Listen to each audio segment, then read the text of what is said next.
Uh, my name is Kush Desai. I'm the Project ECHO lead as well as the Southeast Medical Director for the Georgia Colorectal Cancer Control Program. Dr. Doug Patton and Dr. Islam will be serving as co-facilitators for this ECHO session today. Similar to what you see in the chat, if everybody can just put their information, just your location of your clinic, your name, role in your clinic, and your email address. There's an example already there. So let me review today's agenda with you. It's going to start with introductions, followed by a didactic presentation by Dr. Robert Smith. He's a cancer epidemiologist at the American Cancer Society. We also have Drs. Odihambo and Ibrahim managing the controls. Now I'll introduce you to Dr. Doug Patton. He'll take over today's session. Dr. Patton is the Dean of the Southwest Campus of the Medical College of Georgia and has spent most of his career as a rural general surgeon. Doug?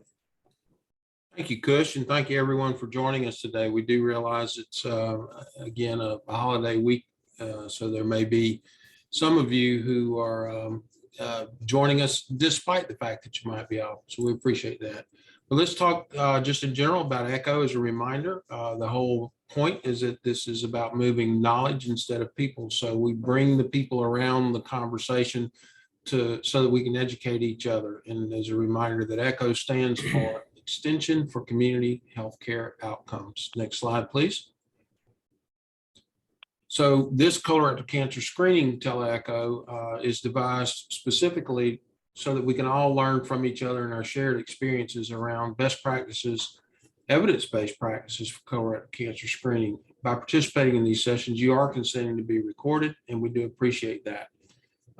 Just as a reminder about PHI, this is not a formal consultation. This is not secure, so please do not mention PHI in the discussions. If you have questions, you can always email us at the email address there during or after the meeting. Next slide, please.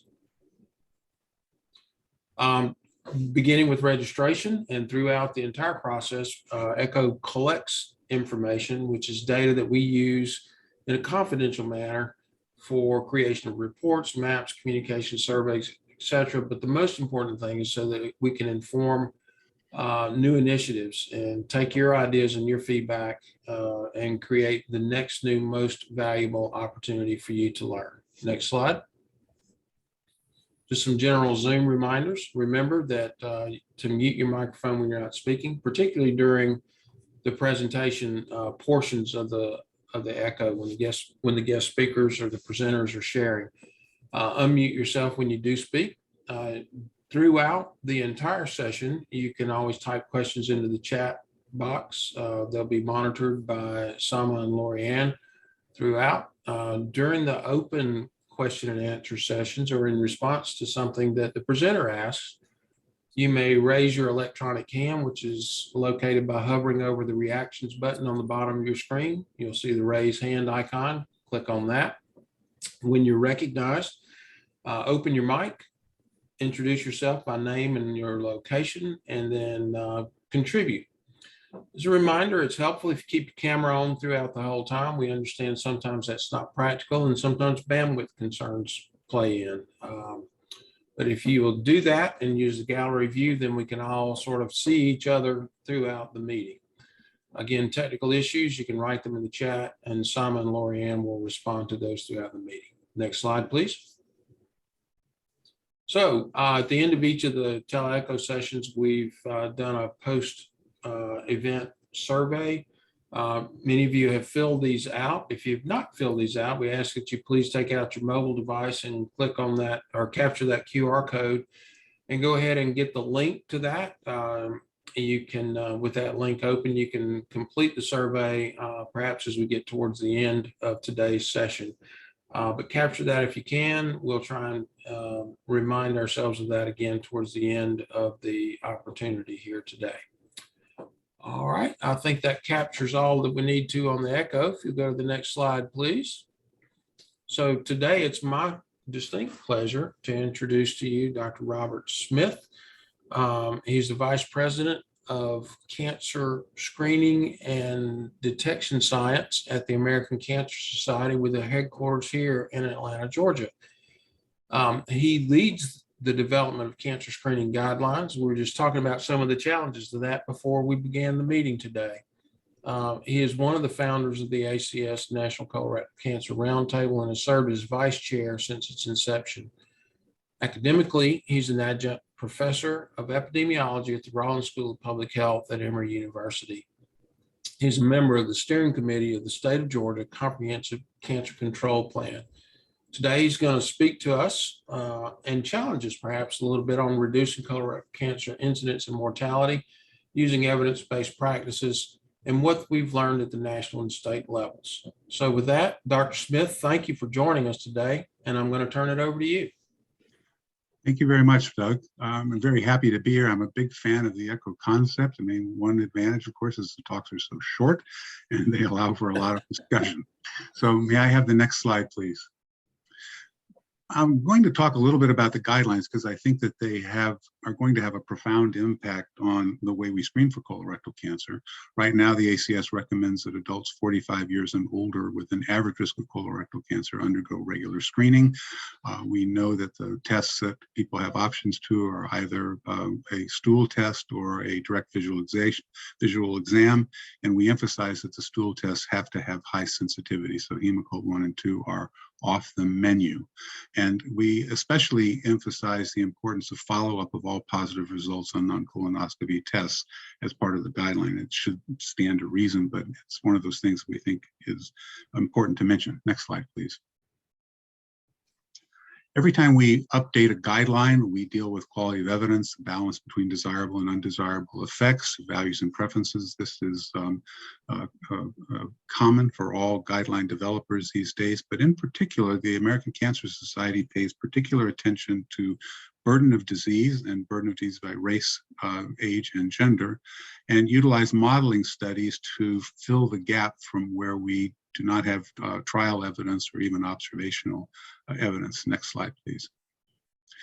And in particular, in this last round, we looked very carefully at what had been a trend of rising incidence of colorectal cancer in young people, which we just really had not really understood. It had been something that had been going on for about 3 decades. And, you know, the old saying, a picture is worth 1,000 words. And I think this graph, when you study it carefully, I mean, imagine you're in a museum and you get to sit down and on a bench right in front of it and sort of take it apart.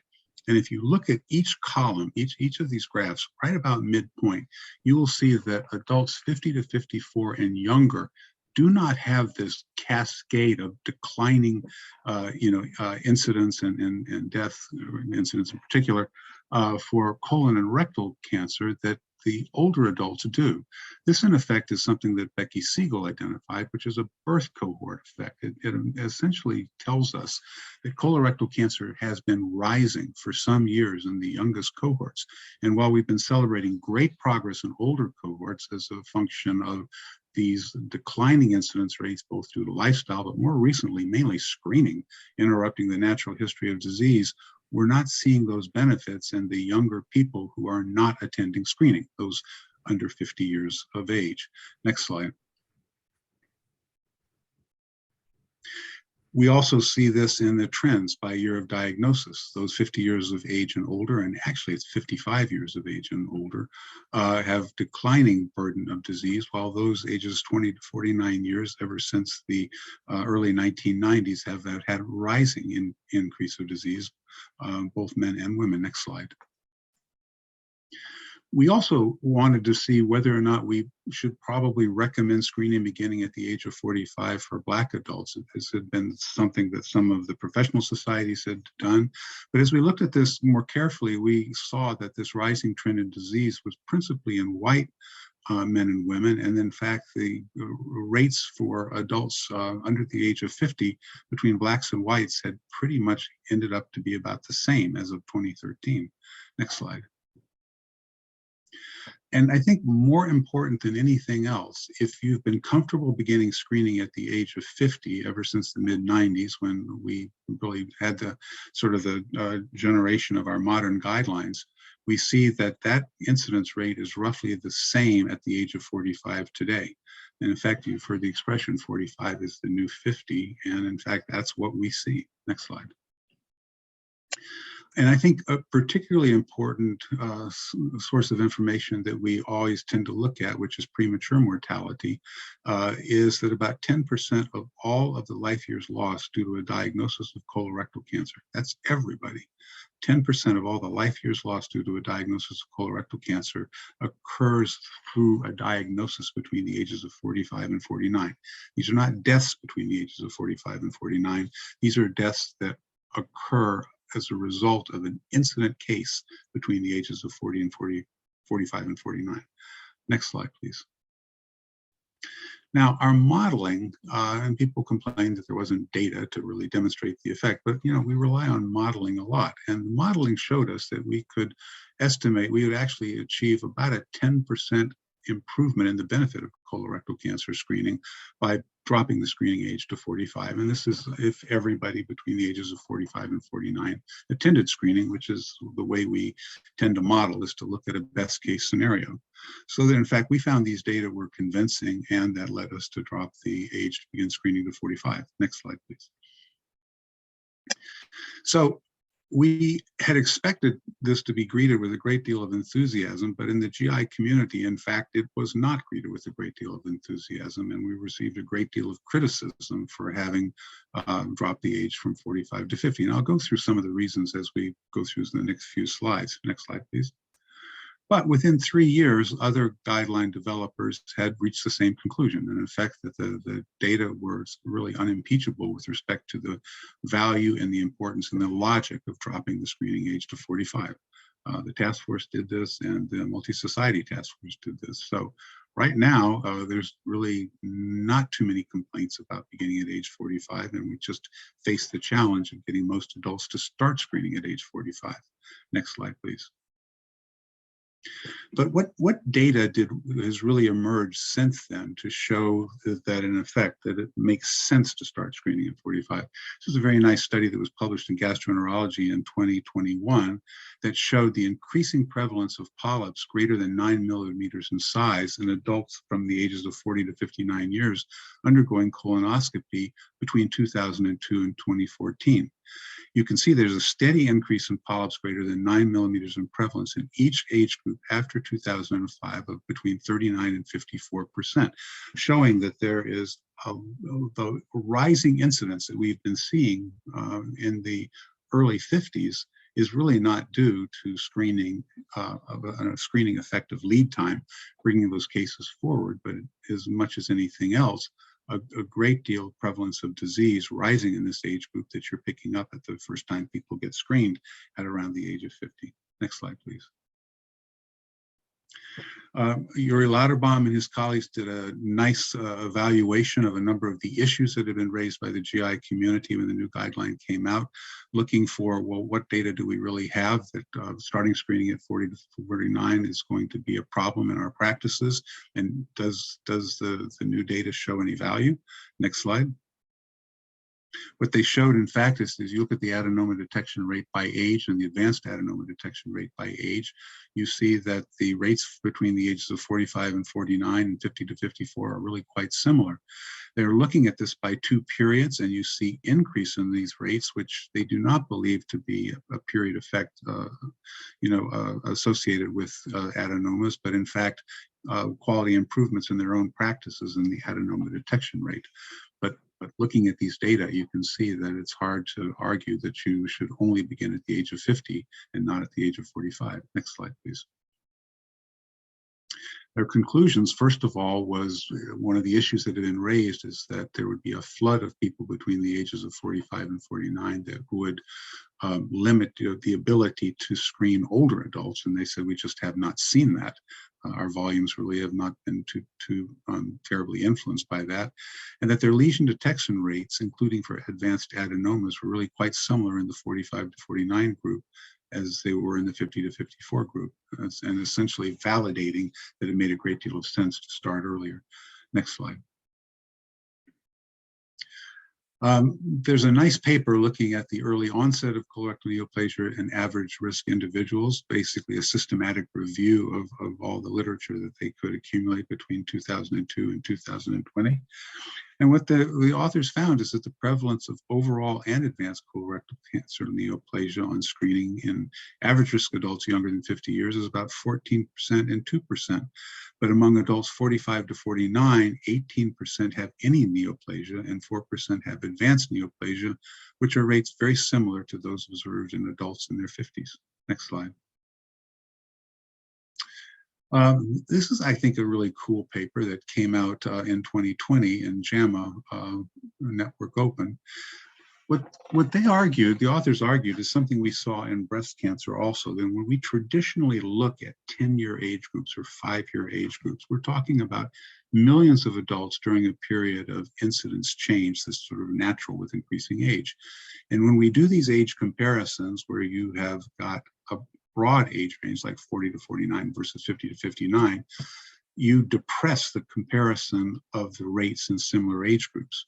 So according to the authors, they said we ought to look for a steep incidence increase of invasive colorectal cancer between the ages of 49 to 50, which would be consistent with high rates of pre-existing undetected cancers in younger patients. Next slide, please. And that's exactly what they saw. As you can see here, that as people knowing that they should begin screening at the age of 50 start showing up, you get this very steep increase in adenomas and advanced neoplasia in a group that obviously already has these prevalent rates to begin with. So we're not just pulling these forward. You certainly do that, no question about it. When a 50-year-old shows up for screening, you are pulling forward an adenoma, maybe even an advanced adenoma, for which that disease would not produce symptomatic colorectal cancer from some years into the future. But you're also picking up a lot of disease that has been lingering there in the 40s and is ready to be detected and ready to become symptomatic. Next slide, please. This is a really nice paper looking at, I think, probably the ultimate thing we would want to see is if you are screened between the ages of 45 and 49 and 50 to 54, is your risk of colorectal cancer diminished in the coming years? Next slide. And in these comparisons they did with people who were exposed to colonoscopy between the ages of 45 and 49 and 50 to 54, they observed a 50% reduction in the risk of colorectal cancer compared to adults who did not attend screening in the 45 to 49-year-old group, and a slightly higher risk reduction in the 50 to 54 group. Both very respectable and showing some value, clear value in screening before the age of 50. Next slide. So a question I think that has to be addressed is, all right, so the guidelines came out in 2018, and what was their impact, on the primary care provider community for whom we rely enormously to get people into screening? This was a paper that was presented, gosh, I forget, this might have been ASCO. Anyway, they looked at the results of the surveys of primary care providers to get their response to a number of scenarios. Next slide, please. This is disheartening. So for adults aged 45 to 49 with no family history of colorectal cancer, fully 87% said that they would not or rarely refer them to screening. For adults age 40 to 49 with one first-degree relative under the age of 60 with colorectal cancer, 70% said that they would, well, let's see, 70% said that they might refer them for screening, about 30% said that they would not. So we really see that we've got a great deal of work to do to educate our primary care community about the importance of starting screening early. Next slide.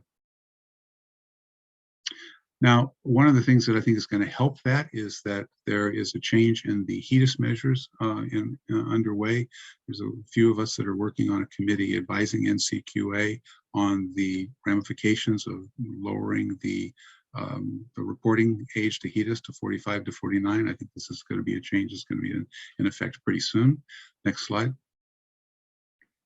But, when Yuri Lauterbaum and colleagues said that they had not seen a strong impact of adults ages 45 to 49 attending screening, The very reason why is that those rates are still low. These are data comparing colorectal cancer screening in this age group in 2015 and 2018.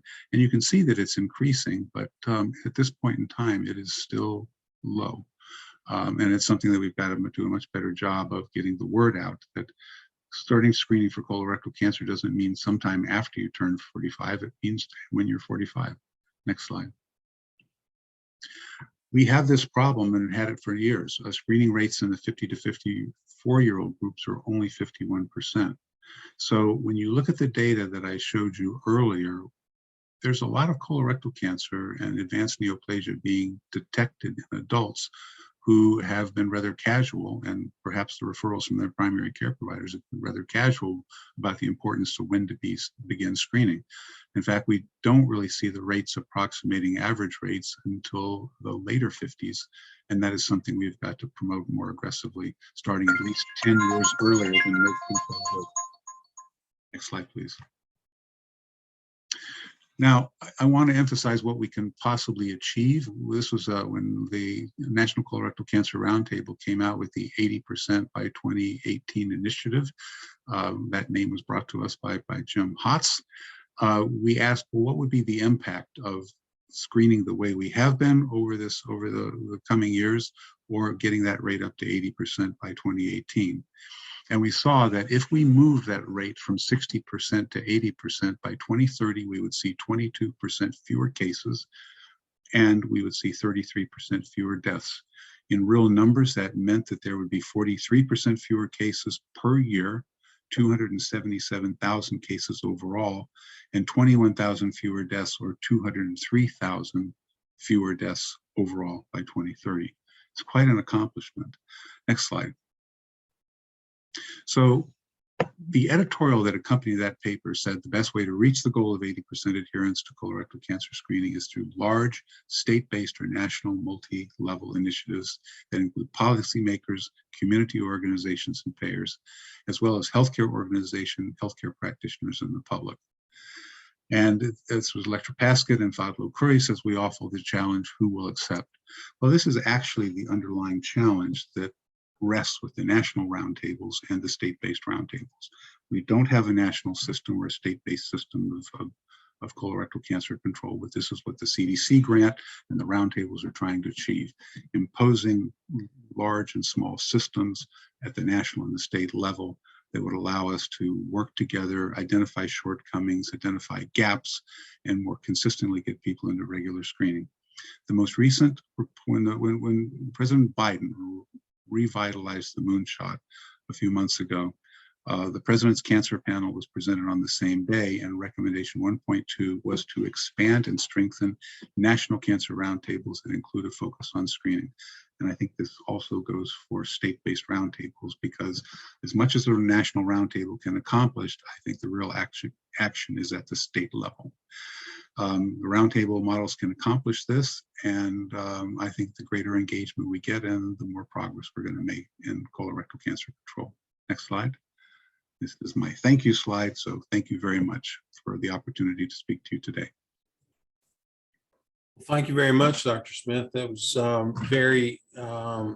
first of all, it's a lot of information, but it's really, really good, and it pulls together a number of things that we're all trying to accomplish here. So I have not been following the chat. I don't know if there are questions in the chat yet. I'm just scanning real quick. I don't see any here, but we certainly have a few minutes here where we'd be open to questions or comments from the participants.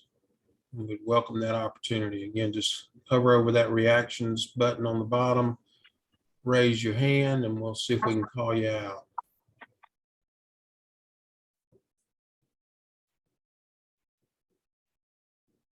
Anyone? I have something that I would like you to go back and comment on, please. And Lorianne, this may mean you need to back up to a slide, but it's about the years of life lost slide. I think it's maybe one. And there we go. Yeah, that's it. Perfect right there. you know, when you look at all the other slides in the context of this one, it's pretty clear that even though the rates for younger people are rising, there's still a big scale and a gap between the actual numbers of diagnosed cancers in 45, you know, even in the 45 to 50 age group. The numbers start falling off, although the rates over time are increasing. But this to me was stunning a little bit, to recognize that even though there's a smaller group of patients diagnosed, that they contribute this much to years of life lost from a period of time when people should be in their most productive years to contribute to the economy, to contribute to the care of their families and things like that. Am I missing something here, or is that really as important as I'm making it? Oh, I think it's very important, and I'm glad you brought it up. My first MMWR publication when I was at the CDC projected years of life lost in the baby boom generation as a result of deaths from breast cancer. Some of you may have been aware that there was a period of time when the numbers of new cases diagnosed in women in their 40s exceeded those in women in their 50s, simply because that demographic group was passing through these different age groups. We get some pushback on life years lost because some people say it just diminishes the value of years of life in older people. I completely disagree.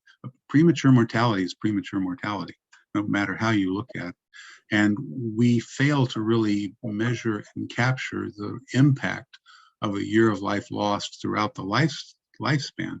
These life years lost in younger people mean that children grow up without a parent during important periods of time. It means that an important contributor in a workplace, someone who not only contributes to output, but also is mentorship and training. You have to look at all of these as important, and in these younger cases they're particularly important because even though these deaths can occur at any time, the opportunity to avert them comes during the years when screening could have taken place. I think it's from a programmatic standpoint, an incidence-based mortality curve like this tells you where the action was. Thanks for that. Dr. Sheldon, did you have a question or a comment? I did. Dr. Sheldon over here at East Georgia Healthcare Center in Swainsboro. So could you comment on initially that you said that there was resistance to screening the 45 to 50-year-old, even amongst GI physicians. Can you kind of unpack that a little bit so we can better understand what was going on with that? Yeah, I mean, it was a surprising, but the pushback was along the general themes. People said, well, there's, colorectal cancer could be a different disease and is probably a different disease in adults under the age of 50 than it is in adults over the age of 50. Well, that's 50 years. I mean, that's certainly the case in the odd but cases that we see in people in their 20s and 30s. But the likelihood that there's a fundamental difference between colorectal cancer between the ages of 45 and 49 or adenomas is hardly likely. The argument was that we could put, we should put more emphasis into screening older people. Well, no one's arguing against that either. If you argue that you're going to overwhelm services, you're not going to build up services in anticipation of an increase in incidence. So you essentially have got to make the recommendations where the evidence takes you. And if there's a stress in services, the response has to be, we need to increase them. We need to find ways to increase them. We do not distribute services based on need. We all know that right now. We have seen gaps in access to colonoscopy in counties across this country for decades. We have seen shifts in services that no one is really monitoring. There's a really nice paper that showed a redistribution of gastroenterologists in South Carolina over the years, just based on demographic trends and different opportunities in urban and rural areas.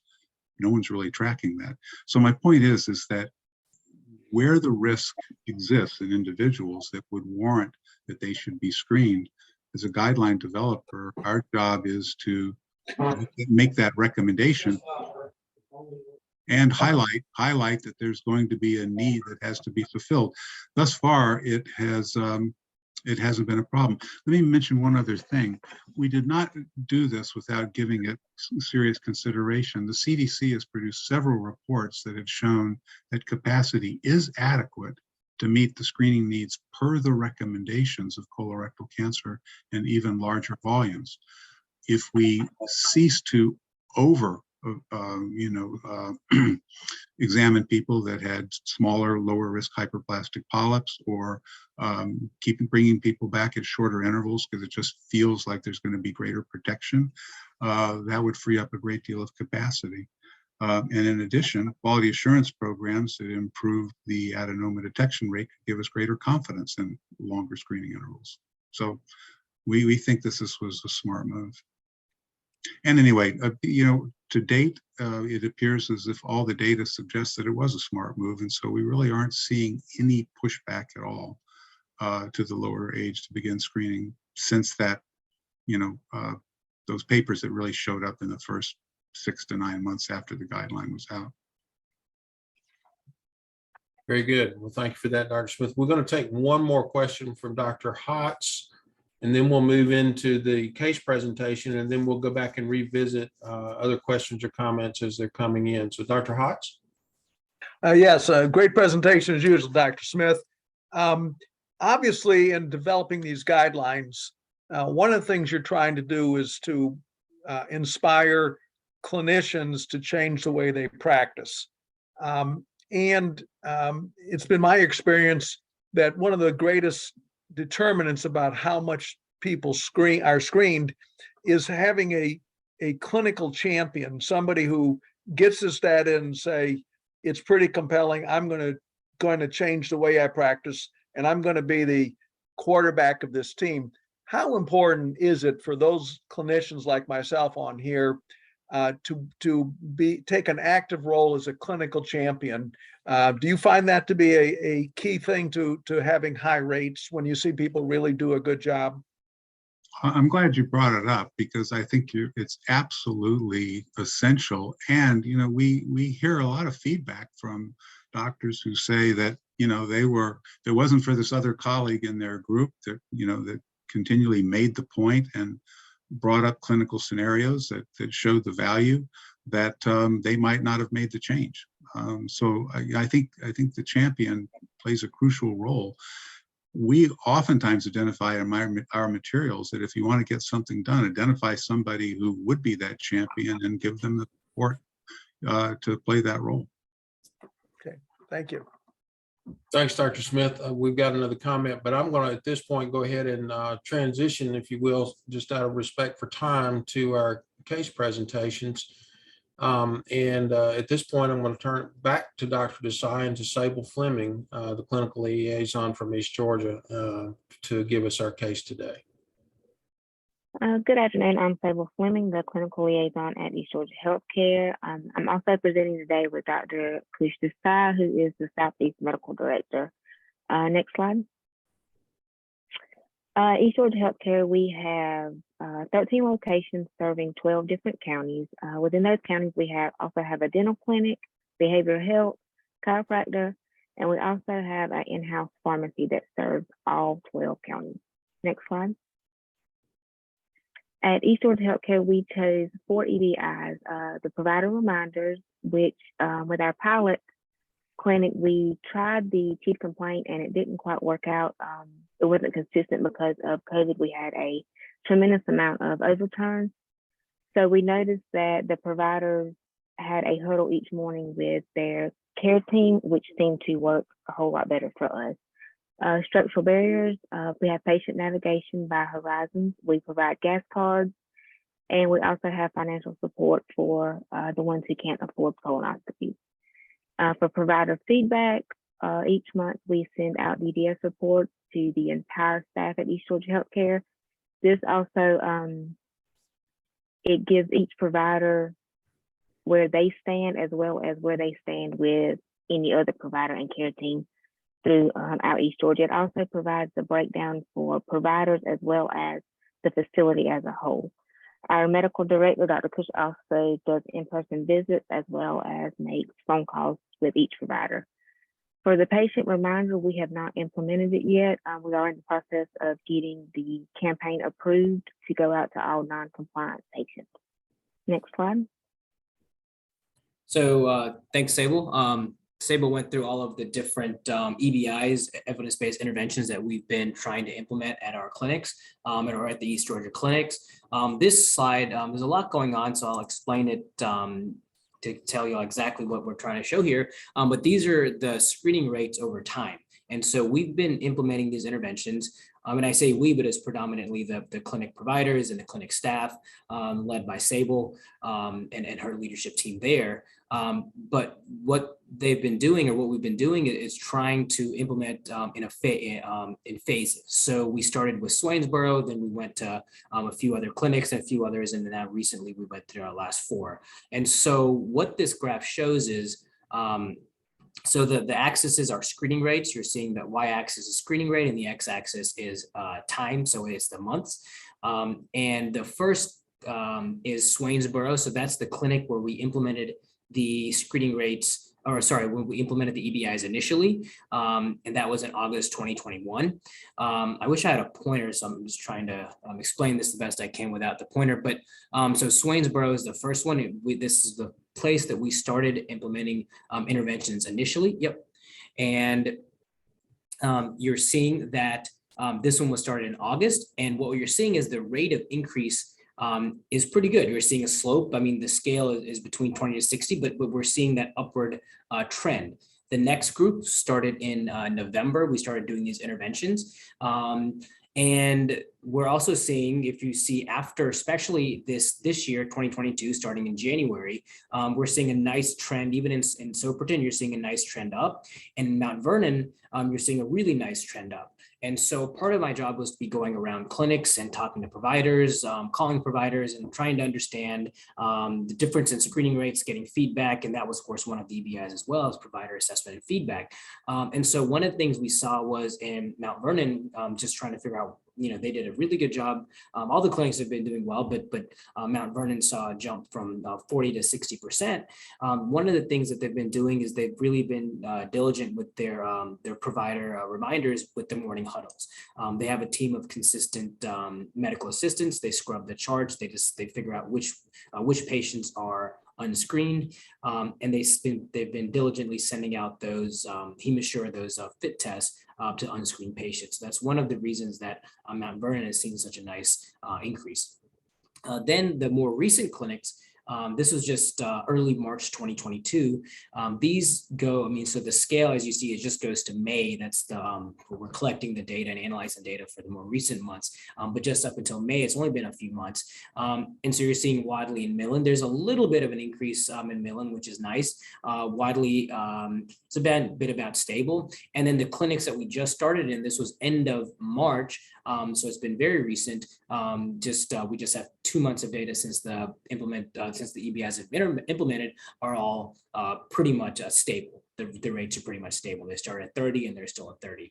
So what this is showing us is it takes time for the interventions to for us to see the impact. But once we have those interventions, we are seeing a nice uptick in screening rates, and that's exactly what we want to see. You can do next slide. And so one of the things that we looked at was, so like I was saying, as we were going around clinics, we were asking, what issues are you guys having? And so especially a couple of the clinics were telling me that because all the clinics, Sable showed a nice map, they're geographically all over kind of a very wide range. And so some of the clinics are more rural than others. They have different patient populations that they work with. Some of the clinics have been telling us that they've been having a lot of trouble with getting the HemoSure, which is a fit test, back. So in other words, they are given, the patient's given the test, they never get it back. And so one of the clinics in particular that told me this, the 2 providers that are there are very diligent about sending out HemoSures, but they don't get them back. So I said, okay, let's start tracking this.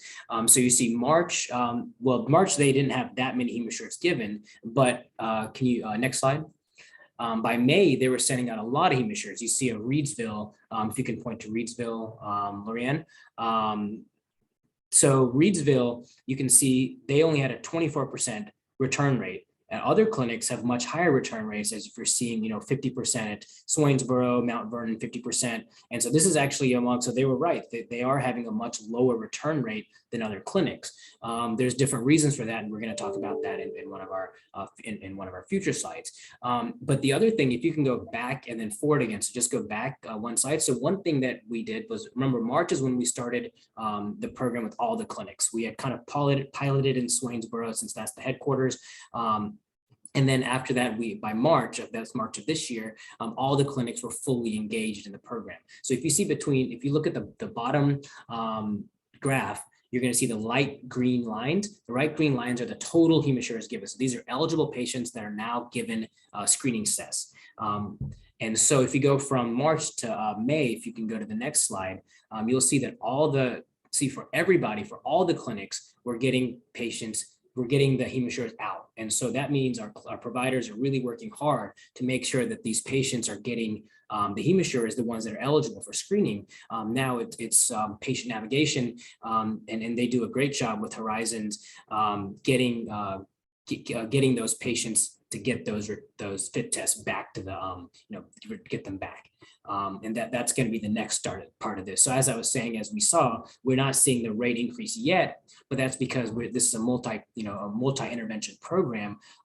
We do the EBIs, and then we also do navigation. Navigation is what helps get the patients that return those fit tests back. As we see the navigation work, I'm sure we're going to start seeing an increase in rates, as we've done in the clinics that started 6 months ago or more.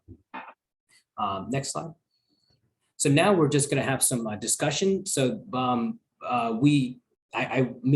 Sable and I spoke to a lot of the providers just to get an idea, get a subjective feedback on how things are going. And we wanted to know, we wanted to get, some answers on what was going on, how things were going based on their perspective. Sable is going to go through these questions, but what we're also going to do is, since we still have time and we want this to be interactive sessions, we want to make sure we learn from each other. There's providers from all over the state and really all over the country here. I was just looking through the chat. So if we'll go through the question, and then we'll go through the feedback from the providers that we've talked to. And then if any other providers have any other answers to these questions, or any other feedback, any other perspectives, we'd love to hear from you guys as well. So Sable? So we did ask East Georgia healthcare providers what barriers the patients were reporting why they weren't being screened. All of the providers stated that the patient states they just forget or misplace. Well, with Horizons, they do let us know. We do ship out another one most of the time that day or the next day that we find out. They have reported that it's very unpleasant to collect a fit test. And then for the colonoscopies, it's just a financial barrier, as well as a fear of the anesthesia. So any other providers, I don't know, what have y'all been seeing on the ground? And this is what we've heard as far as patients that are not completing screening. So these are patients that they're eligible for screening, that we're targeting for screening, but for some reason they're not completing it. So what have other providers been hearing? What have y'all been seeing on the ground? This is Jim Hodson. One of the things that we have seen is that sometimes we don't have a standard process in each of our clinics. We have one clinic in particular, the orders given to give them a fit test before they leave the office, but they don't always go past the nursing station. Sometimes the nursing station is out of the fit test, and it's kind of orders in there. They're reminded to patients to get it, but not having a uniform process saying that every nursing station will have, an inventory of fit tests. And so when that person leaves the office, they're going to have it in their hands. So that was one of the issues that we saw. And in South Albany, I think we had probably 29 or so where we lost the opportunity just because we didn't have that system tied down. Very interesting. And yeah, that makes a lot of sense. Any other feedback other than systems issues or reasons that you guys are seeing? Dr. Hotz, can I ask a question to what you just mentioned? Have any of your clinics had the hemispheres like in the room hid, like maybe in a drawer that the provider or the MA can get, but not really the patient? Yeah, there's inconsistency in that workflow, where they have them, where they store them. Some places it's at the nursing station. Some places they got to go past the lab and people will walk right past it. So one of the things that Robbie has pointed out that we've recognized is the fact, you have to nail down each component of these processes. And I know we talked about also the order sets to make certain that automatic referral goes to Horizons, because what we found, if they get the test, they leave it, and we can hand it to Horizons, we get about a 70% return rate on those fit tests. So, but it means that each of our, 10 different offices all have to do the exact same thing. So that standard operating procedure, is extraordinarily important to get high performance with this, but it's also true of, all the other testing that we do. So I'm going to take moderator's privilege here and just refer back to Terry Wood's earlier comment about the value of the use of high quality stool-based testing techniques, particularly as we're talking about this younger group and how it seemed to avoid the flood of colonoscopy requests. As you can see from one of the slides that Cush and Sable showed, even as their distribution rates went up and their return rates went up, the majority of those returns were still negative and didn't require going on to colonoscopy. So that's important. But what I'd like to hear, since our focus today was this notion of the value of dropping the screening threshold age from 50 to 45, is there anybody from the navigator community who would like to share any thoughts about specific barrier issues that they've identified in this younger age group? If it's not from the navigator community, then from the provider side. Well, Doug, this is Dr. Vance, Ed Vance.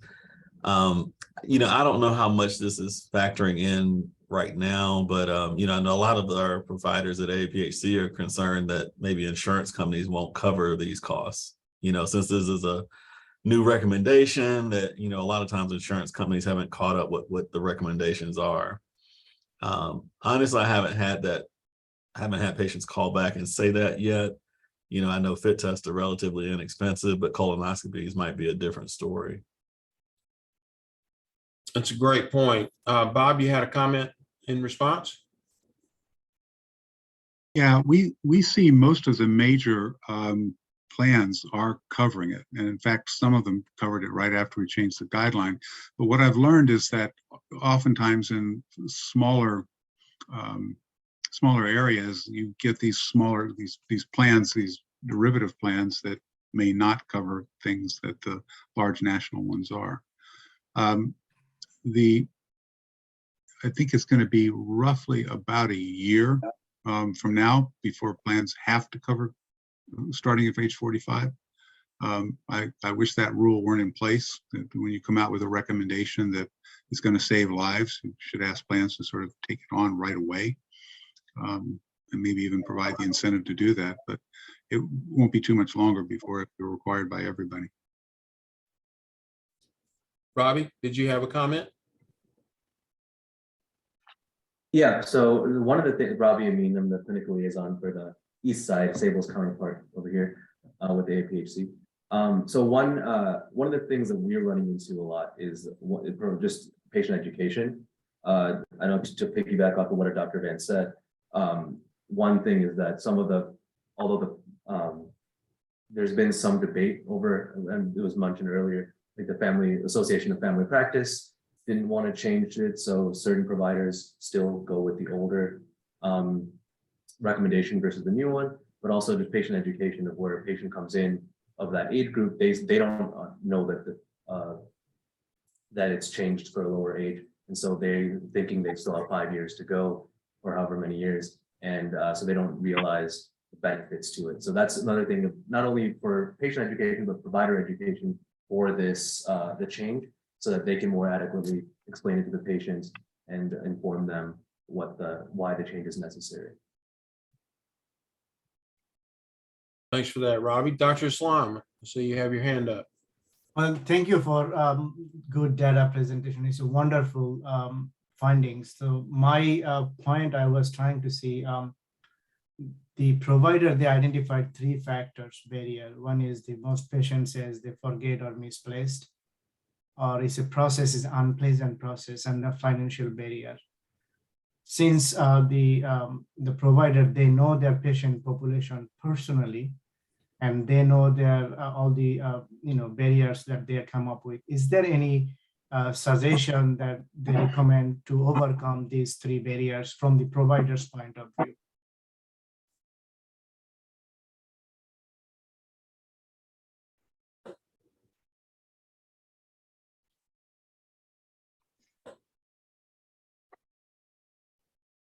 Any takers for Dr. Islam?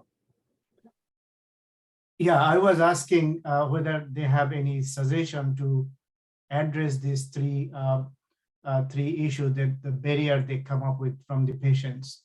Is there any specific action or intervention other than all the national recommendation that we have, evidence-based intervention, whether those will be working, or is there any specific that they can think about it to overcome these 3 barriers? Yeah, and I'll respond to that. What we have found is that navigation, having a person call them, tell them, hey, it's understandable, you forgot it, and somebody from a similar background calling them. And that's what our navigators are that work for Horizon, and the misplaced kits. So, if you have somebody bugging them about that, it's a real important way. And a lot of times, when they say it's an unpleasant process, it's just a little confusing to do. I've done this myself. I've done the test myself, and it's somewhat confusing. What do they mean by it? But having somebody kind of talk you through it, is why you get a return rate. And even in Kaiser, when they first did it, their return rate's 30-40%. So by adding the navigation, and if you can get that up to 75%, 70-75%. So I think the way you overcome some of this stuff is by just plugging in the system of navigation that we have built in now to the process. And the financial barriers always can be discussed, and part of what we do is to navigate. Part of the grant can go to pay for colonoscopy. And on the west side, we have a certain number of free colonoscopies that the hospital gives, so the navigator knows how to get them through, so they can actually get them to complete the colonoscopy after the fit test as well. So I think the key is to use that navigation piece that has been layered into this. Dr. Sheldon, we'll go to you, and then we'll go back to Dr. Hotz for one last shot, and then we'll try and wrap it up. I'll try to be brief. A number of patients will tell me they just forgot to do it, which may be sort of a passive aggressive way of addressing some of the issues that we brought out in this discussion. And then a fair amount of patients simply don't want to know. It's like, I don't really want to know if I have colon cancer. And it just sort of that, if I don't know, if I don't look, then I don't have it. A little bit of the ostrich in the head approach. And that's just part of educating in medical literacy, and that takes a while to do. That just takes a while to do. And with that, I'll give up the rest of my time. Okay. Thanks, Dr. Sheldon. Dr. Hotz, you got one last comment or question? Yeah.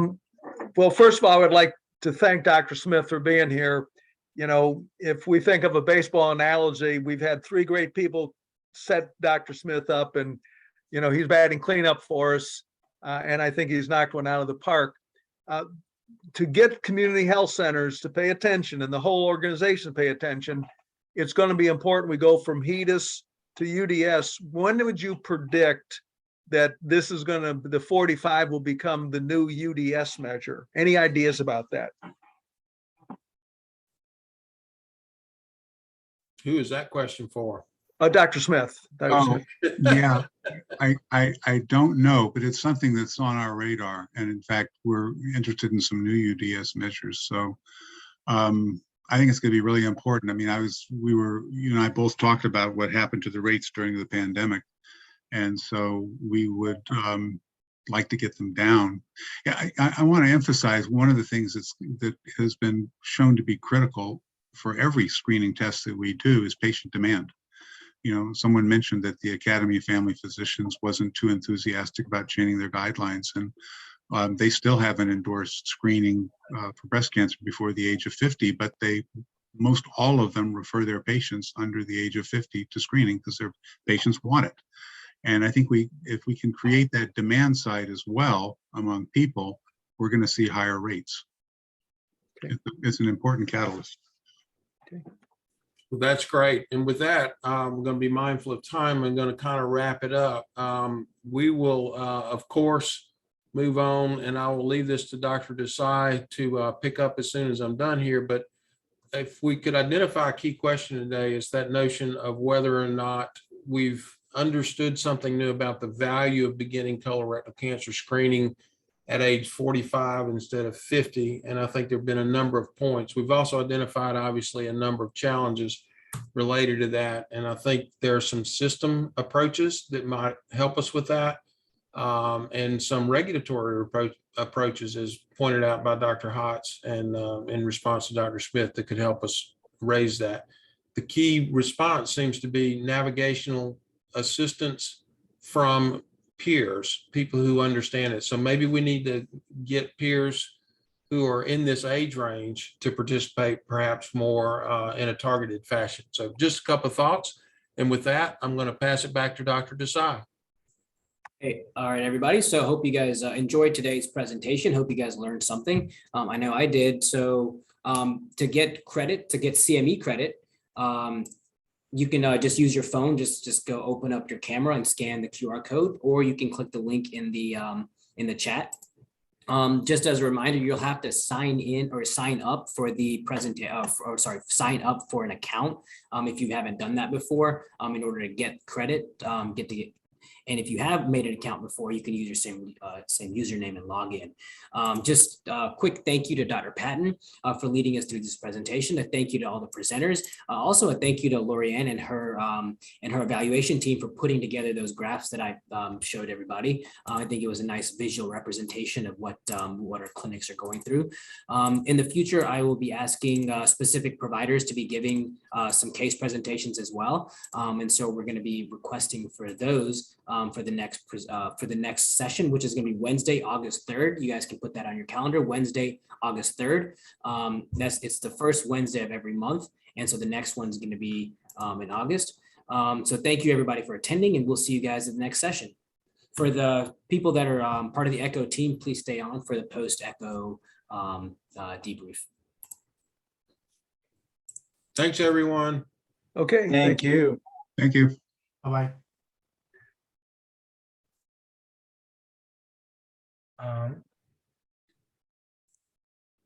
Leave.